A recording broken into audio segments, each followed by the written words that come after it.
வெண்மையும் மென்மையும் கைகோர்க்கும் தருணம். கோடையும் குளிர்காலமாகும்.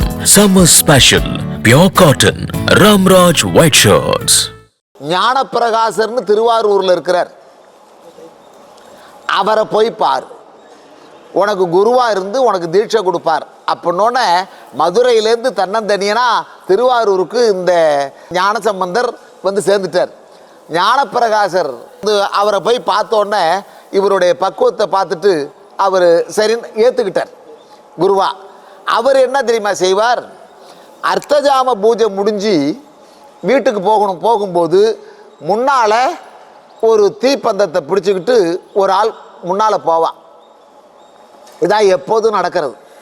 அது மாதிரி அர்த்தஜாம பூஜை இப்போ சம்பந்தனும் பின்னால் வந்துகிட்டு இருக்கிறார், அந்த சின்ன இளைஞனும் பின்னால் வந்துகிட்டு இருக்கிறார். உடனே இந்த சம்பந்தர் என்ன பண்ணார்னா அந்த தீப்பந்தத்தை இவர் எடுத்துக்கிட்டு முன்னால் நடக்க ஆரம்பித்தார், இந்த இளம் பாலகன். ஆனால் சம்பந்தர் தான் வந்து தீப்பந்தத்தை எடுத்துகிட்டு வர்றாருங்கிறது அவருக்கு தெரியாது, குருவுக்கு தெரியாது. வீட்டு உள்ள அந்த குருநாதர் போனோடனே இங்கே நில், வீட்டு உள்ள வர வேணாம் நில் அப்படின்னு சொல்லிவிட்டு குருநாதர் உள்ளே போயிட்டார். கதவை சாத்தியாச்சு. இவர் இங்கே நில்லுன்னு சொன்னதோட திரும்ப வீட்டுக்கு எங்கேயும் போகலை, திண்ணையில் இதை தீப்பந்தத்தை அணைக்கலை, உள்ளே போய் படுக்கலை. அங்கே நில், அதை குருவினுடைய வார்த்தை. பஞ்சபூதங்களையும் அடக்கக்கூடியது அந்த குருநாதருடைய வார்த்தை. அம்மா என்ன சொல்லுவாங்கன்னா, எவ்வளோ பெரிய பிரச்சனையாக இருந்தாலும் அம்மா சொல்கிறாங்க, அம்மா சொல்கிறேன் இப்படி போ அப்படின்னா அதை அப்படியே நாம் பின்பற்றினால் 100க்கு 110% வெற்றிகரமாக அந்த காரியங்கள் நடந்துவிடுது. அப்போ இங்கே நில் அப்படின்னு சொல்லி உள்ளே போயிட்டார். அடுத்த கொஞ்ச நேரத்தில் சோன்னு மழை. விடிய விடிய இந்த பாலகன், இந்த இளைஞன் ஞான சம்பந்த வீட்டு வாசலே நிற்கிறார். தீப்பந்தத்தை கையில் பிடிச்சிக்கிட்டே நிற்கிறார். அந்த கொட்டு கொட்டுன்னு மழை பெய்யுது. ஆனாலும் அந்த தீப்பந்தமும் அணையலை, அந்த தீப்பந்தமும் அணையலை, இவரும் நகரலை. மழையில் சோன்னு காலையில் அந்த ஞானப்பிரகாசருடைய மனைவி சாணம் தெளித்து கோலம் போடணும்ல, அதுக்காக கதவை திறந்துட்டு வெளியில் வந்து பார்க்குறாங்க. இந்த பாலகன் ஞான சம்பந்தன் தீவெட்டியை அப்படியே பிடிச்சிக்கிட்டு அப்படியே கொட்டுற மழையில் நனைஞ்சிக்கிட்டு நிற்கிறார். காலையில் வந்து பார்த்த உடனே அந்த அம்மா பதறி போய் உள்ள ஓடி போய் ஐயா கிட்ட ஞானப்பிரகாசர்கிட்ட, சாமி இது மாதிரி அந்த சம்பந்தன் விடிய விடிய நின்றுட்டு இருந்திருக்கிறான், வந்து இந்த கொட்டுற மழையில் வந்து தீப்பந்தம் அணையலை, அப்படியே நிற்கிறான், நீங்கள் நில்லுன்னு சொன்னதை கேட்டு அப்படியே நிற்கிறானோன்னு வந்து பார்த்தார்ல, நீ சாதாரண சீடன் அல்ல, முழுமையான பக்குவம் நிரம்ப பெற்ற சீடன்.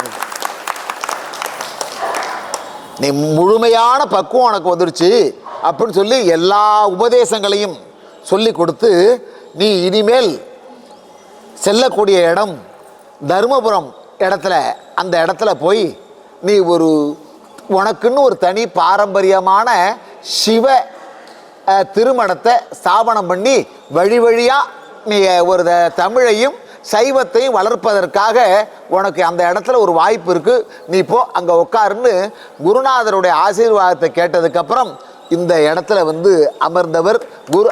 அதுக்கப்புறம் குருவினுடைய வார்த்தையை கேட்டதால் இவருக்கு ஞானசம்பந்தன் என்ற பெயர் மாறி குருஞான சம்பந்தர் என்ற பெயர் வந்தது.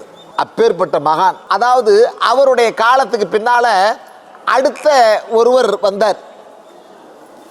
அவருடைய பீடம், அவர் சமாதி நிலைக்கு போயிட்டார். அடுத்த இந்த மடத்தை நிர்வாகம் பண்ணணும்ல, அடுத்த ஒரு சாமிகள் வந்து உட்கார்ந்தார்.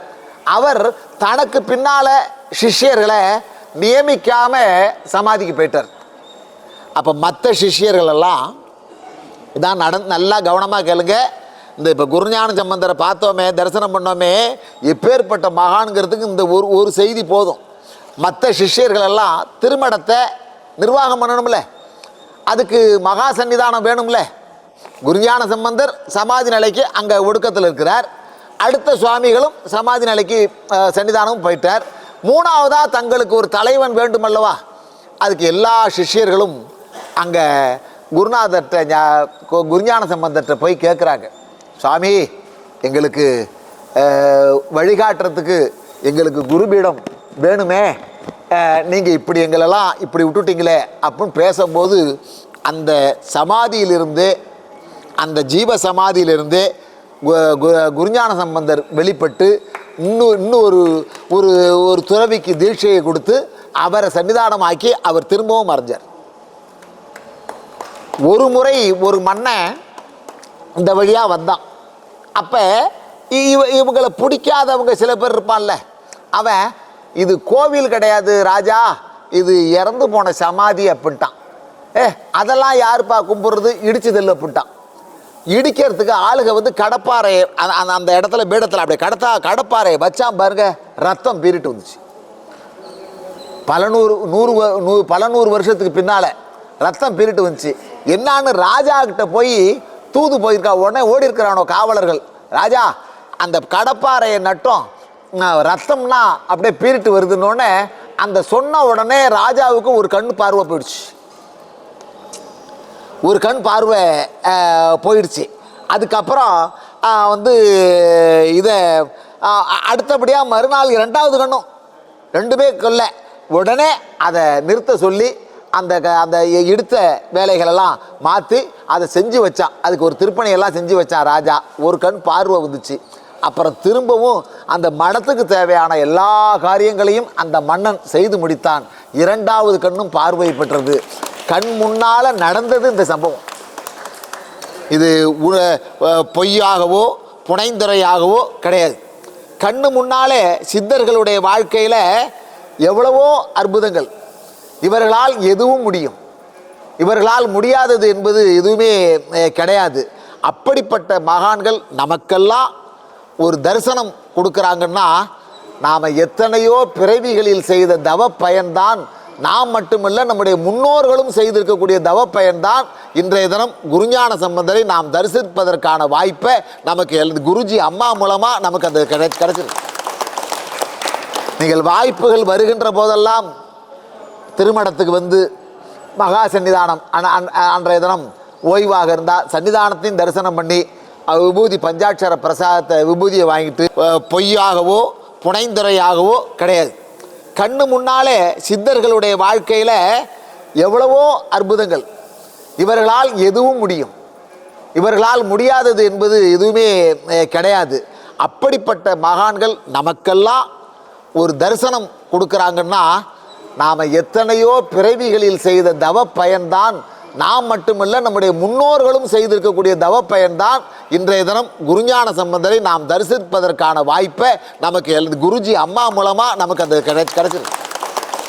அந்த இறை சக்தியை நம்முடைய கண் முன்னாலே காட்டக்கூடிய சித்த புருஷர் அம்மா அவர்கள் அனந்த கோடி சித்தாடல்கள் செய்து கொண்டிருக்கிறாங்க.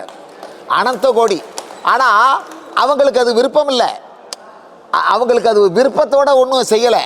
மற்றவர்கள் சராசரி மனிதர்கள் நம்பிக்கை வரணும்ல இந்த ஆன்மீகத்தில், அதற்காக சில காரியங்களை அந்த சித்தாடல்களை அம்மா செய்கிறாங்க.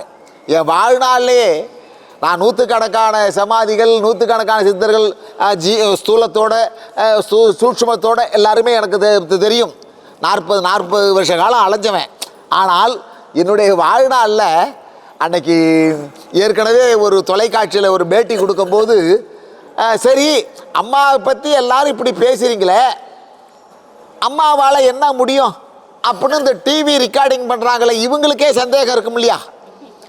இப்போ மற்றவங்கெல்லாம் பேசுனாங்க, இவங்களுக்கெல்லாம் சந்தேகம் இருக்கும் இல்லையா அப்படின்னு சொல்லிவிட்டு என்ன அம்மா என்ன சொன்னாங்கன்னா, பன்னீர் நீங்கள் கொஞ்சம் கீழே உட்காருங்க அப்படின்னாங்க. நான் கீழே உட்காந்தேன். ஒரு தட்டு ஒரு வேப்பிலை கொஞ்சம் கொண்டு வாங்கன்னாங்க. அங்கே ஒரு கொத்து வேப்பிலை இருந்துச்சு. அது யார் கொண்டாந்து வச்சாங்கன்னு தெரியாது. அது ஒருக்குன்னு ஒரு ஆள் எடுத்து கொண்டாந்து கொடுத்தாரு. அது ஒரு தாம்பாளத்தை எடுக்க சொன்னாங்க அம்மா. அப்படியே எழுந்திரிச்சாங்க. இப்படி கையை தட்டினாங்க. தட்டி விட்டு இப்படி உதறி விட்டு அந்த வேப்பிலையை வாங்கி அப்படியே இப்படி உருட்டினாங்க. இப்படி உருட்டினாங்கல்ல, அப்படியே அந்த தாம்பாளத்தில் உருட்டல, தாம்பாளத்தை என் முன்னால் வச்சுக்கிட்டாங்க. ஏன்னா வேப்பிலையை என் தலைக்கு மேலே, சரி நமக்கு வேப்பிலையால் சாமியை அபிஷேகம் பண்ணுறது மாதிரி தெரியுது, ஏதோ ஒரு தோஷத்தை நீக்கிறாங்க போல் இருக்குன்னு நினச்சிக்கிட்டு நானும் அப்படியே உட்காந்துருக்கிறேன்.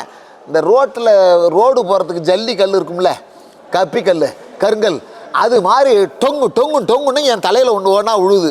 என்னான்னு பார்த்தா வெள்ளி காசுகள். அங்கே இருந்த 10 குடும்பங்கள் வந்துச்சு, வெள்ளி காசுகள். நான் எல்லாத்தையுமே செல்ஃபோன் மற்ற பேப்பர் எல்லாத்தையுமே பக்கத்தில் சேரில் எடுத்து விட்டு அதில் அந்த வெள்ளி காசை எடுத்து அந்த தாம்பாளத்தில் போட்டேன்.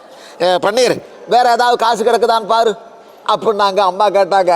இங்கே பார்த்தா ஒன்றுமே கிடையாது, வெறும் பாக்கெட்டு தான் இருக்குது. அதுக்கப்புறம் அம்மா ஒரு சித்தாடல் பண்ணாங்க.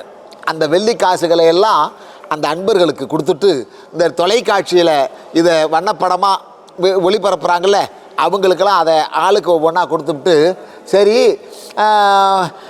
இவ்வளவு நேரம் நம்ம சாமி பன்னீர் பேசுனதுக்கு நாம் பன்னீருக்கு ஏதாவது செய்யணுமே அப்படின்னு சொல்லிவிட்டு அந்த 10 வெள்ளி காசோட ஒரு தங்க காசும் என் தலையில் விழுந்துச்சு. அதை மற்றவங்க எடுத்து தாம்பாளத்தில் போட்டாங்க. பன்னீருக்கு ஒன்றும் செய்யாமல் இருக்கு, நாம் அம்மா விடுமா அப்படின்னு சொல்லிவிட்டு இப்போ பைய பாருங்கிறாங்க. ஏன் பாக்கெட்டில் ஒரு தங்க காசு.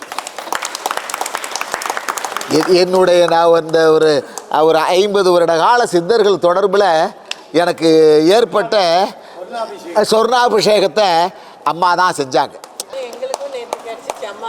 அப்படியா?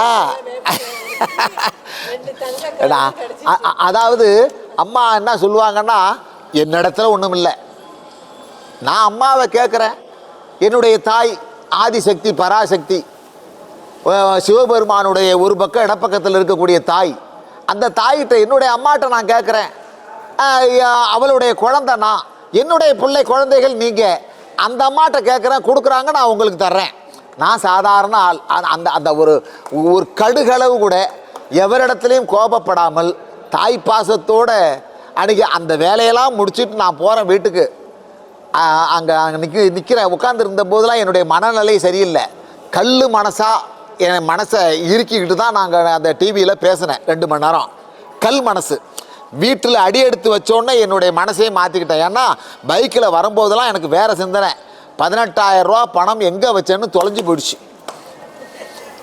இந்த நிலைமையில் நான் வந்து டிவியில் பேசினா என்ன ஆகும், எப்படி மனநிலையில் நான் பேசுவேன் எனக்கு. ஆனால் அம்மாவனுடைய வீட்டில் அடி எடுத்து வச்சோன்னே என்னுடைய மனநிலை ஒரு கல்லாகிக்கிட்டேன். இனிமேல் இதை விட்டு புறப்படுற வரைக்கும் அந்த 18,000 நினப்பில் வரக்கூடாது. அம்மாலாம் திருவசூலூருக்கு கற்கடேஸ்வரர் கோயிலுக்கு கூப்பிட்டாங்க. அம்மா எனக்கு இந்த 18,000 இது இல்லை ஞாபகம் இருக்குது. நான் கற்கடேஸ்வரர் ஒன்றாவது நான் வந்து அங்கே போய் ஆகணும். நேராக போயிட்டேன். வீட்டுக்கு போய் அம்மா இது மாதிரி வர முடியலம்மா அப்படின்னு. அதை பற்றி பரவாயில்ல, நாங்கள் தரிசனம் ஆகிட்டுருக்குன்னு. அது தரிசனம்லாம் ஆகட்டும்மா, ஏன் நான் வரலன்னா மனக்கவலையில் வந்தேன். 18,000 ரூபா பணம், நேற்றைய வியாபார பணம் எங்கே வச்சேன் எங்கே போச்சுன்னு தெரியல, நானும் எல்லா பேக்லையும் தேடி பார்க்குறேன் அப்படின்ட்டு சொன்னல. அவங்க காரில் கோயிலுக்கு வெளியில் காரில் நின்று, உன் பக்கத்திலே இருக்குது தேடிப்பார், அங்கே தான் இருக்குன்னாங்க. அந்த புத்தகத்தை தேட வேண்டிய அவசியமே எனக்கு கிடையாது. அந்த புத்தகத்தை நான் எடுக்கக்கூடிய அவசியமே கிடையாது, தேட வேண்டிய அவசியம் கிடையாது.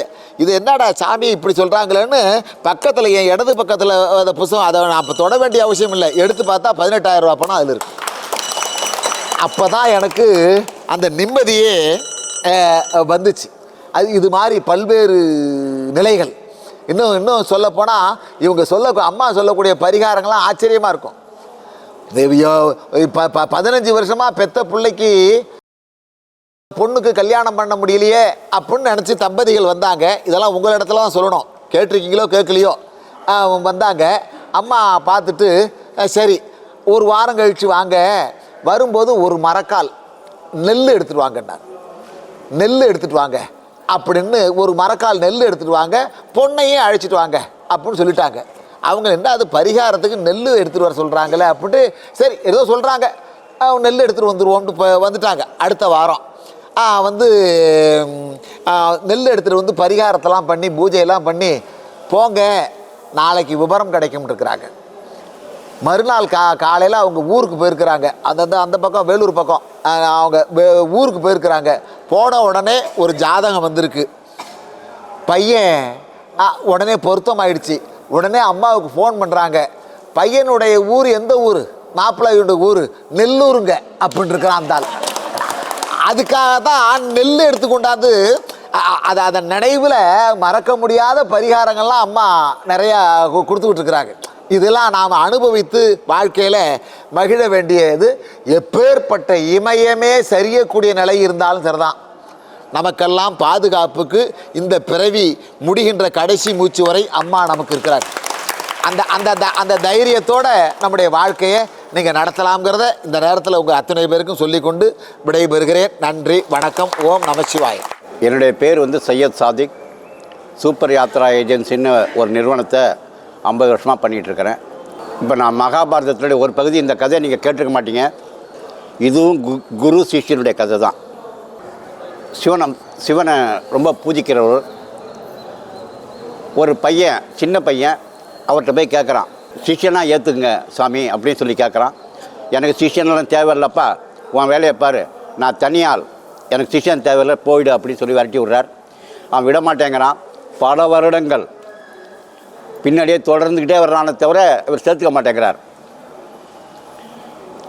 மாத்தாரினால இவ்வளோ சுற்றுறான், நம்மளை விட மாட்டேங்கிறானே. சென்னை கூப்பிட்டு, சரி எனக்கு சிஷ்யனாயிரு அப்படி சொல்லி பல வருஷங்களுக்கு பிறகு சிஷ்யனாக்கிக்கிறார். இவங்க எல்லாம் காடு வழியாக போகிறவங்க, பின்னாடியே சிஷ்யனும் போயிட்டுருக்கார். அவருடைய சிஷ்யனுடைய பங்கு என்னன்னா, அவரை குடிப்பாட்ட வேண்டியது, துடைக்க வேண்டியது, அவருக்கு பணி செய்ய வேண்டியது, உணவு கிடைத்தால் கொண்டாந்து கொடுக்க வேண்டியது. இதுதான் அந்த பையன் சிஷ்யனுடைய வேலை. இப்படி போயிட்டுருக்கு. குருவுக்கு தன்னுடைய சிஷ்யனுக்கு ஏதாவது உபதேசம் பண்ணுங்கிற எண்ணங்கள்லாம் வரவே இல்லை. ஒரு நாள் காட்டு வழியாக போயிட்டு இருக்கும்போது குருவுக்கு நெஞ்சில் வலி வருது. நெஞ்சில் வலி வந்தோடனே, இல்லைடா அது நமக்கு நெஞ்சில் வலி வருது அப்படின்னு ஞானதிஷ்டியில் பார்க்குறதுல மரணம் எப்போ சம்பவிக்குன்னு, அடுத்த க்ஷணம் மரணம் அப்படின்னு வருது. பையன் பதறி போயிடுறான். என்ன குரு என்ன பண்ணுதுங்கன்னா, தண்ணி கேட்டார். உடனே தண்ணி எடுக்க போயிடுறான். போனதுக்கு அப்புறம் தான் ஞானதிஷ்டியில் பார்க்குறாரு, தன்னுடைய மரணம் அடுத்த க்ஷணத்தில் வருதுன்னு. ஆஹா, இவ்வளோ வருஷமாக நமக்கு சிஷ்யனாக இருக்கானே, இவனுக்கு ஒன்றுமே சொல்லிக் கொடுக்கலையே, நம்ம இறக்க போகிறோமே அப்படின்னு யோசனை பண்ணிவிட்டு வருத்தப்பட்டு என்ன பண்ணுறாரு, ஒரு ஓலையை எடுத்து ஓலையில் இவனுக்கு என்ன மெசேஜ் சொல்லணுமோ அதை எழுதுகிறார். அவன்கிட்ட கொடுக்கணுமே. சுற்றி பார்க்குற அந்த காட்டில் ஒரு குரத்தி பண்ணி வச்சுக்கிட்டு வர்றான்.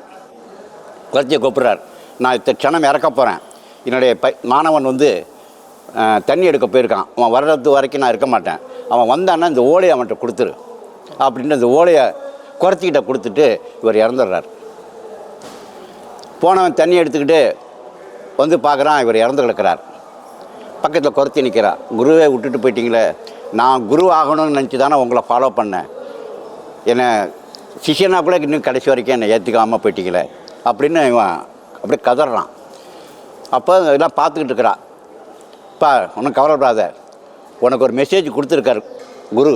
அந்த மெசேஜ் எங்கே இருக்குன்னா இந்த ஓலையில் இருக்குது. அது அப்படியே சுருட்டி காதுகளை வச்சுக்கிட்டான்.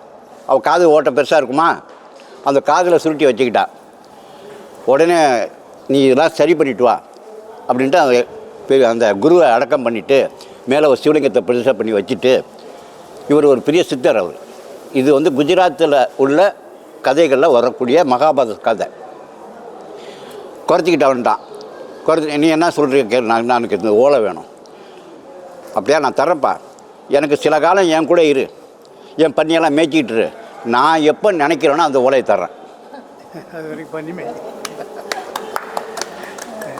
சரிம்மா, எனக்கு ஓலை தான் முக்கியம் அப்படின்ட்டு இவன் பின்னாடியே போயிடுறான். போய் பண்ணியில் மேய்ச்சிக்கிட்டு இருக்கிறது, அவளுக்கு பணிவிட பண்ணுறது, இதை வேலை பின்னாடி பல வருஷங்கள் அவருக்கு. இது மகாபாரத காலத்தில் யுத்தம்லாம் முடிஞ்சு போயிடுது. இவங்க மந்திரி சபை கூடுது. இப்போ தர்மர் ஆட்சியில் வரணும். கிருஷ்ணர் பக்கத்தில் இருந்து சொல்கிறார், இந்த யுத்தத்தில் ஏகப்பட்ட பணம், கஜானாவிலேருந்து பணம் எடுத்து செலவு பண்ணி தான் இந்த யுத்தமே நடத்தினான். இப்போ பணமே இல்லை, அரசாங்கத்தை நடத்துறதுக்கு பணமே இல்லை. மக்கள் எவ்வளோ பேர் யுத்தத்தில் சண்டை போட்டு கண்ணு போனவன், காடு போனவன், கை போனவன், இந்த யுத்தத்தில் அவ்வளோ பேர், ஒரு தொழிலும் பண்ண முடியாது. இவங்களை வச்சுக்கிட்டு நம்ம எப்படி அரசாங்கத்தை நடத்துறது? முதல்ல பணம் வேணும். பணத்துக்கு என்ன பண்ணுறது அப்படின்னா, இப்போ கிருஷ்ணரை கேட்கும்போது சொல்கிறாரு, ஒரு அசுவமேத யாகம் பண்ணு, அந்த யாகம் பண்ணனா உனக்கு நாடு சுபிட்சமாகும் அப்படின்னு சொல்கிறார். அதுக்கே பணம் வேணுமே அப்படிங்கிறார் தர்மர். அசுவமேத யாகம் பண்ணுறது சின்ன விஷயம் கிடையாது, ஒரு அரசர் பண்ணுறதுன்னா அதுக்கே பணம் வேணும். அப்படியா, பணங்கிறீங்களப்பா, சரி இருங்க நான் யோசனை பண்ணுறேன்னு சொல்லிட்டு ஒரு கடிதம் எழுதுகிறார். யாருக்குன்னா குபேரனுக்கு. இந்த கொண்டு வரும் நபரிடம் பணம் கொடுத்தான்னு பண்ணிட்டு லெட்டர் குபேரனுக்கு எழுதுகிறார். இந்த லெட்டர் இருக்குது, யாராவது எடுத்துக்கிட்டு குபேரன்ட்டு போங்க, அவர் பணம் கொடுப்பார், நகை எல்லாமே கொடுப்பார், அது வாங்கிட்டு வந்து நீங்கள் அஸ்வமேத யாகம் பண்ணுங்க அப்படின்னு சொல்லிடுறார். அஸ்வமேத யாகத்துக்கு யார் இந்த பணம் வாங்குறதுக்கு யார் போகிறதுன்னு 5 பேர் போட்டி போடுறாங்க. 5 தர்மர் சொல்கிறாரு, அர்ஜுனன் தான் அதுக்கு லாயக்கானவன், அர்ஜுனன் போகட்டும். அர்ஜுனன் அனுப்புகிறாங்க மேலே. கடிதத்தை எடுத்துகிட்டு குபேரனை பார்க்க வர்றார். குபேரன் வாசலில் வாட்ச்மேன் அவன் நிற்கிறான். நீ யாருண்ணா? நான் பூலோகத்துலேருந்து அர்ஜுனன் வந்திருக்கிறேன், குபேரனை பார்க்கணும், நீ கொஞ்சம் ஏறி நான் போய் கேட்டு வந்துடுறேன் அப்படி சொல்லிட்டு அவர் நேராக உள்ளே போகிறார். இது மாதிரி பூலோகத்துலேருந்து அர்ஜுனன் டிபார்ட் ஆகப்பா, பெரிய மாவீரன்ப்பா, உள்ளே அனுப்பு அப்படிங்கிறார். நேராக உள்ளே போகிறான். அப்போ தான் குபேரன் சாப்பிட்டுக்கிட்டு இருக்கிறான். என்ன சாப்பிட்றான் அப்படின்னு இவர் கண்ணு தேடுது. பார்த்தா பழையது, ஒரு வெங்காயமும் பழையதும் வச்சுட்டு சாப்பிட்றான். இவன் அர்ஜுனன் நினச்சவன் தான் பெரிய கோடீஸ்வரன், நமக்கே கடன் தர்றான், அவன் வசதி வாய்ப்போ பலகாரங்கள்லாம் சாப்பிடுவான் அப்படின்னு நினச்சிட்டு வந்தா அந்த ஆள் பழைய சாப்பிட்டுட்டு இருக்கான். இவனுக்கு மனசு கொஞ்சோண்டு யோசனை, இருந்தாலும் பணம் கொடுப்பானா இல்லையான்னு தெரியலையே, இவ்வளோ கஞ்ச பயலாக இருக்கானே, இவன்கிட்ட எப்படி பணம் கேட்குறதுன்னு தெரியாமல் யோசனை பண்ணிகிட்டே நிற்கிறாரு. வா அர்ஜுனா உட்கார், வா நீ சாப்பிட்லாம், இந்த பழைய சாப்பிட்றதுக்கு அவன் தான் இல்லை, நான் சாப்பிட்டு வந்துட்டேன்ட்டான் ஒரே வார்த்தையாக. சரி உட்கார். ஊர்லெல்லாம் சாப்பிட்டுக்கிட்டே அவர் பேசிக்கிட்டு இருக்கார். ஏன்னா யுத்தம்லாம் முடிஞ்சதா, எல்லாம் நல்ல விதமாக நடந்ததா, எல்லாம் முடிஞ்சு இப்போ என்ன விஷயமா வந்தேன் எனக்கு கிருஷ்ண பரமாத்மா ஒரு விஷயமா அனுப்பியிருக்காரு. அப்படியா, சரி நான் சாப்பிட்டு வந்துடுறேன் அப்படின்ட்டு சாப்பிட்டு முடித்த உடனே இந்த கீழே சிந்தின சாதத்தெல்லாம் ஒரு ஊசி முனையில் குத்தி அதை கையில் எடுத்து தண்ணியில் அலசி அதையும் போட்டான் வாயில். அர்ஜுனுக்கு சுத்தமாக நம்பிக்கையே போயிடுச்சு, இவ்வளோ கஞ்சனாக இருப்பான் நான் பார்க்கவே இல்லை, இவன் கீழே சிந்தின சோத்தை கூட கீழே உடலையே அப்படின்னு. சாப்பிட்டு முடித்தோடனே சொல்லுப்பா இப்போ என்ன பிரச்சனைன்னாரு. இல்லை எனக்கு என்ன சந்தேகம், லெட்டர் கொடுத்துருக்காங்க, கேட்குறதுக்கு யோசனையாக இருக்குண்ணா. சும்மா கேளு, தைரியமாக கேளு. லெட்டர் கொடுத்தார். கிருஷ்ண பரமாத்மா எழுதிக்கார். அது ஒரு ஆள்வசம் அர்ஜுனன்ட்ட இந்த மாதிரி நகை இவ்வளோ பணம் கொடுத்து அனுப்பவுன்னொன்னே, அப்படியா போகிறப்ப கணக்கு பிள்ளைட்டு சொல்லிவிட்டு வாங்கிட்டு போ அப்படின்ட்டார். ஒரே வார்த்தையில். இவனுக்கு என்னடா அது கேட்டவனே கொடுத்துட்டானே, ஆனால் பார்த்தா கஞ்சனாக இருக்கானே அப்படின்னா ஒரு சந்தேகம் கேட்கட்டுமான்னா. கேளு. அப்போ சொன்னார், இவ்வளோ வசதி வாய்ப்புகள் இருந்து பழையதையும் வெங்காயத்தையும் சாப்பிட்றீங்களே, நல்ல வகை வகையாக சமைச்சு சாப்பிட்லாமே அப்படின்னா சொன்னாராம். அதுக்கு அவர் சொல்கிறார், எவன் ஒருவன் தான் உண்ணுகின்ற உணவை வீணாக்காமல் சாப்பிட்றானோ அவன்கிட்ட லட்சுமி தங்குவான். எவன் வீணாக்குறானோ அவன்கிட்ட லட்சுமி இருக்க மாட்டான். அன்னம்தான் மனிதனுக்கு முக்கியம். நம்ம கீழே சிந்தனை சாதம் இன்னொருத்தனுக்கு உணவாகும், அது சேமித்து வச்சோன்னா இன்னொருத்தருக்கு உணவாகும். அதனால் சேமிக்க தெரிஞ்சுக்கணும், அவன் தான் மனுஷன் அப்படி சொன்னோன்னே அது உபதேசம் கேட்டுட்டு கீழே ஒரு ஒன்று தான் பார்த்தோம் பூலகத்துக்கு. இன்னொரு ஆளையும் பார்க்க வேண்டியிருக்கு, பெருமாளை பார்க்கணும். மேலோகத்தில் பெருமாள் இருக்கு, கீழே இருக்கிறது யார்?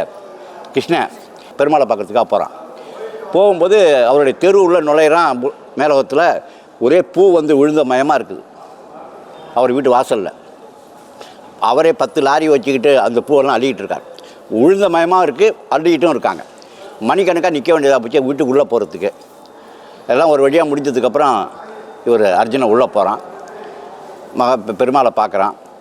பெருமாளை பார்த்து உங்களை சேவிச்சிட்டு போகலான்ட்டு வந்தான். ரொம்ப சந்தோஷம், ஒரு கீழே பொறியானே பூலகத்துக்கு ஒரு ரொம்ப எனக்கு 100 பேர் வச்சு வேலை வாங்கிட்டு இருக்கிறேன், இவ்வளோ பூ வந்து உழுவுது, இதெல்லாம் கொஞ்சம் கண்ட்ரோல் பண்ண சொல்ல அவனை. யாருன்னா பூலகத்தில் ஒரு பையன் இருக்கான், சொல்லுங்கள் யாருன்னு. அவன் தான் அவன் சகோதரன் பீமன்.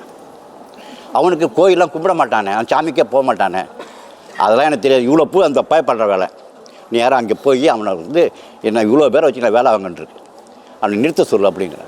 சரி நான் போய் நேராக பேசுகிறேன் அப்படின்னு சொல்லிட்டு, என்னடா கோயிலுக்கே போகாதவன் நாம் அதிகாலை சூரிய உதயத்துக்கு முன்னால் எழுந்திரிச்சு குளிச்சுட்டு அன்று மலர்ந்த மலர்களை பறித்து அது தொடுத்து இறைவனுக்கு சாத்துறோம். நமக்கு அவ்வளோ பக்தி இருக்கிறப்ப இந்த கோயிலுக்கு போகாதவன் இவ்வளோ பூ வந்து உழுகுதுன்னா பெரிய விஷயம் இருக்குது. இதில் நேராக போனவனை கேட்போன்ட்டு நேராக பூலகத்துக்கு வந்தவொடனே நேராக பீமனை பக்கம் தான் போகிறான், நகையெல்லாம் தூக்கிட்டு மூட்டை கட்டிக்கிட்டு.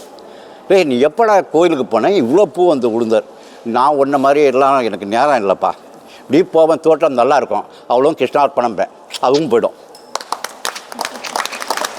பக்திங்கிறது எப்படிலாம் இருக்குங்கிறத நம்ம தெரிஞ்சுக்கணும். சாமிக்கிட்ட தான் போகணும். ஒன்றும் இல்லை, வாசலில் கோயிலில் வச்சுருக்க பூ விற்கக்கூடிய வாசலில் அந்த பூ வந்து யார்கிட்டையோ வாங்குகிறோம். அவள் குடித்து எத்தனை நாள் ஆச்சுன்னா தெரியுமா? நாம் தொடுக்கணும், அன்று மலர்ந்த மலர்களை காம்புலேருந்து பறிக்கிட்டு அதை தொடுத்து இறைவன் நெஞ்சில் வச்சு தொடுக்கணும். இப்போ நம்ம கதைக்கு வந்துடுவோம். இது நேராக எடுத்துக்கிட்டு நேராக கொண்டு போய் கொடுக்குறாங்க. நம்ம இது நடக்குது, யாகம் நடக்குது, அஸ்வமேத யாகம் நடக்குது. அது 11 நாள் யாகம். அது நடந்துக்கிட்டே வருது, ஒவ்வொரு நாளாக ஒவ்வொரு விஷயம் நடந்துக்கிட்டே வருது. 10ஆவது நாள் அரண்மனையில், அதாவது போரில் இறந்து போனவங்க எத்தனை பேர், உயிரோடு இருக்கிறவங்க எத்தனை பேர், அவங்களுக்கு கை போனது எத்தனை பேர், கால் போனது எத்தனை பேர் கணக்கு எடுக்கிறதுக்காக என்ன பண்ணுறாரு, பெரிய வராண்டாவில் கிரவுண்டில் கொட்டா போட்டு ஊர் மக்கள் அத்தனை பேரும் யாரும் உழ வைக்கக்கூடாது, அத்தனை பேரும் அரண்மனையில் வரணும், அரண்மனையில் தான் சாப்பாடு அப்படின்னா எல்லோரும் அரண்மனைக்கு வந்து சாப்பிட்றாங்க. அப்போ தான் கணக்கு எடுக்கிறாங்க, இத்தனை பேர் எத்தனை பேர் மிச்சம் இருக்கிறாங்க, எத்தனை பேருக்கு கை போச்சு, கால் போச்சு, கண்ணு போச்சு, இந்த லிஸ்ட் இருக்குது. யாரால் என்னென்ன செய்ய முடியும் விவரம் தயார் பண்ணுறாங்க. உனக்கு என்ன தெரியும்ப்பா, கண்ணு போயிடுச்சு, வேறு என்ன தெரியும் உனக்கு, துணி நெய்ய தெரியுங்க, சரி உனக்கு அப்படின்னு பிரித்து ஒவ்வொருத்துக்கும் வேலை வாங்குறதுக்காக பிரிக்கிறாங்க. முடிஞ்சோன்னா அந்த இது முடியுது. அதுக்கு அடுத்த நாள் கிருஷ்ணர் சொல்கிறாரு, நாட்டியம் நடக்கணும் அரண்மனையில். நாட்டியம் தெரிஞ்சவங்கெல்லாம் வந்து நடனம் ஆடணும் அரண்மனையில். அப்படி ஆடும்பொழுது அவங்களுடைய பழைய நகைகளை கீழே போட்டுட்டு அரசர் கொடுக்கக்கூடிய நகைகளை அணிஞ்சிக்கணும் அப்படின்னு போட்டி அறிவிச்சு 11ஆவது நாள் 11 நாள் அறிவிச்சாச்சு. அப்போ ஊரில் இருக்கிற நடனம் ஆடக்கூடியவங்கெல்லாம் வந்து பெண்கள்லாம் ஆடுறாங்க. அப்போ இந்த நம்ம குறத்தியும் வர்றாங்க. இவனை கூப்பிட்றான், நான் அரண்மனையில் போய் ராஜா கூப்பிட்ருக்காரு, நான் போய் குறத்தி நடனம் ஆட போகிறேன், நீ என் கூட வரேன், எனக்கு பண்ணி வைக்க நேரம் சரியாக இருக்குது, நான் வரலன்னா. இல்லை கிடையாது, என் கூட வாணின்னு அப்படி சொல்லிட்டு வர்றாங்க. இவருடைய பங்கு, இவருடைய நேரம் வரும் பொழுது இவர் நடனம் ஆடுறான். நடனம் ஆடும்போது கிருஷ்ண பரமாத்மா வந்து தர்மர் பக்கத்தில் உட்காந்துக்கிறார். இவன் வந்து ஆடிக்கிட்டே இருக்கும்போது வளையல் எடுத்து காட்டுறாரு கிருஷ்ணன், இந்த வளையல் அப்படின்னு காட்டுறாரு. உடனே அரசர் வளையலை காட்டினோடனே இவர் நடனம் ஆடிக்கிட்டு கையில் இருக்கிற வளையல்லாம் போட்டுட்டு ராஜா கொடுக்குற வளையல் எடுத்து மாட்டிக்கிட்டு நடனம் ஆடுறான். அப்புறம் நெக்லஸ்ஸு இப்படி வரும்பொழுது 3ஆவதாக காது தோடு காட்டுறார் கிருஷ்ணர். அவர் நடனம் ஆடிக்கிட்டே வரும்பொழுது காதில் என்ன மாட்டுக்கான்னு அவர் மறந்துட்டான். அவர் தட்டி விட்டுட்டு அந்த காதில் இருக்க தோடை வாங்கி போட்டுக்கிட்டு மறுபடியும் சுற்றிட்டு இருக்கிறான். இதே நேரத்தில் இவன் எதிர்பாராமல் இவன் நிற்கிறான பக்கத்தில், யார் அந்த ஓலையை வேணும்னு சொல்லி நிற்கிறான் இல்லையா சிஷ்யன், அந்த ஓலையை எடுத்தவன் ஓட்ட முடியாது, ஓட ஆரம்பிச்சிட்டான். ஓட ஆரம்பித்தோடனே கிருஷ்ணர் அவனை ஃபாலோ பண்ணிட்டு ஓடுறாரு. கிருஷ்ணர் ஏன் ஓடுறான்னு தெரியாமல் தர்மர் ஓடுறார். தர்மர் ஏன் ஓடுறான்னு தெரியாமல் அர்ஜுனன், அடுத்தது பீமன், நகுலன், சகாதேவன் 5 பேருமே ஃபாலோ பண்ணிட்டு ஓடுறாங்க. கோமதி நதிக்கரை, இந்த துவாரகை இருக்கக்கூடிய கோமதி நதிக்கரையில் போய் அந்த மாணவன் நிற்கிறான், ஓலையை படிக்கிறான். படித்து முடிச்சுட்டு அவன் கண்ணிலேருந்து தண்ணியாக ஊற்றுது. திரும்பி பார்க்குறான், யாரோ நிற்கிறாங்க. யாருன்னு அவனுக்கு தெரியாது. அவர் சாஸ்தாங்கமாக அந்த காலில் விழுறான். கிருஷ்ண பரமாத்மா எனக்கு காலில் விழுந்துடலான்னு ஆசீர்வாதம் பண்ணுறார். அதுக்குள்ளார பின்னாடி எல்லாருமே வந்துடுறாங்க, பாண்டவர்கள் 5 பேரும் வந்துடுறாங்க. வந்தோடனே என்ன கிருஷ்ணா, யார் இவன், ஏன் ஓடியாது நீ, அது ஒரு பழைய கதை, அவன் எழுப்பி பாரு அப்படின்னு கேட்குறாரு. போய் தூக்குறாங்க, உயிர் போயிடுது. யாருடைய உயிர், இந்த மாணவனுடைய உயிர் போயிடுது. இவன் ரொம்ப குருனுடைய பக்தியில் உள்ளவன், இவனுக்கு இங்கே அடக்கம் பண்ணிவிடு, இங்கே ஒரு செலவு இவனுக்கு என்ன வாக்கியம் இருக்குன்னா, ஓலை படிக்கிற மாதிரி ஒரு செலவு. இன்னும் அந்த குஜராத்தில் கோமதி நதி கரையில் அவருடைய சிலை இருக்குது. இன்னும் தர்மர் கேட்குறாரு, அப்படி என்னதான் அந்த ஓலையில் எழுதியிருக்கு, எல்லாருக்கும் உள்ளது தானே கேள்வி, நீ குரு ஆகணுங்கிறதுக்காக என்னை ஃபாலோ பண்ணேன், உன்னை நான் சிஷ்யனாக கூட நடத்தலை. நீ இந்த ஓலை படிக்கும் பொழுது, படித்து முடித்த பிறகு உன் கண்ணில் யார் படுகிறார்களோ அவரை சாஸ்தாங்கமாக விழுந்துரு, அடுத்த ஜென்மத்தில் நீ குருவாகவே பிறப்ப.